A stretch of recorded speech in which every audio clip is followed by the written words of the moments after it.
रामायण की बात हो और हनुमान जी की बात ना हो, ऐसे कैसे हो सकता है। तो मैं आपको एक हनुमान जी की कहानी सुनाता हूँ। एक बार हुआ यूं कि विष्णु जी ने गरुण देव को हनुमान जी के पास भेजा बुलाने। तब तक हनुमान थोड़े बुजुर्ग होने लग गए थे। गरुण वैकुंठ धाम से विष्णु जी के आदेश पे उड़ के गए और वो पहुंचे हनुमान जी के पास पृथ्वी में। उन्होंने बोला कि विष्णु जी आपको याद कर रहे हैं, चलिए। हनुमान बैठ के राम जप कर रहे थे। हनुमान बोले कि आप चलिए, मैं पीछे पीछे आता हूँ आपके।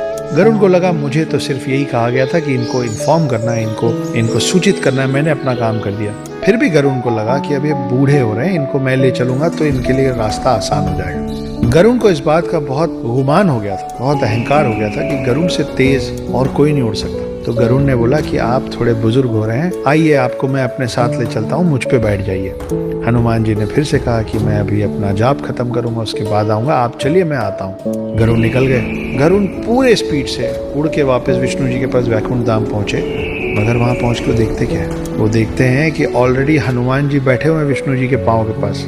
ये पूछते हो कि प्रभु मुझे कैसे याद किया। गरुड़ को समझ में नहीं आया कि मैं इतने वेग से उड़ के आया हूँ, मुझसे पहले हनुमान जी पहुंचे तो पहुंचे कैसे। और उनके दिमाग में एक और सवाल था कि अगर हनुमान जी यहाँ पहुंच भी गए थे तो द्वारपाल जो उस दिन सुदर्शन चक्र थे वो हनुमान को अंदर कैसे आने दिए। सुदर्शन चक्र ने हनुमान को विष्णु जी के पास आने से रोका क्यों नहीं। तो खोज शुरू हुई कि सुदर्शन चक्र है कहाँ, द्वारपाल सुदर्शन चक्र अगर द्वार पे नहीं है तो गया कहाँ। विष्णु जी मुस्कुराए और हनुमान जी बोले, हे हनुमान, कहाँ है मेरा सुदर्शन। हनुमान जी ने मुंह खोला और मुंह के अंदर से सुदर्शन चक्र निकला। सुदर्शन चक्र को इस बात का अभिमान हो गया था कि उससे ताकतवर कोई अस्त्र शस्त्र नहीं है, और गरुड़ देव को इस बात का अभिमान हो गया था कि उनसे तेज कोई उड़ नहीं सकता। हनुमान जी ने एक ही सफर में इन दोनों की सारी गलतफहमी दूर कर दी थी।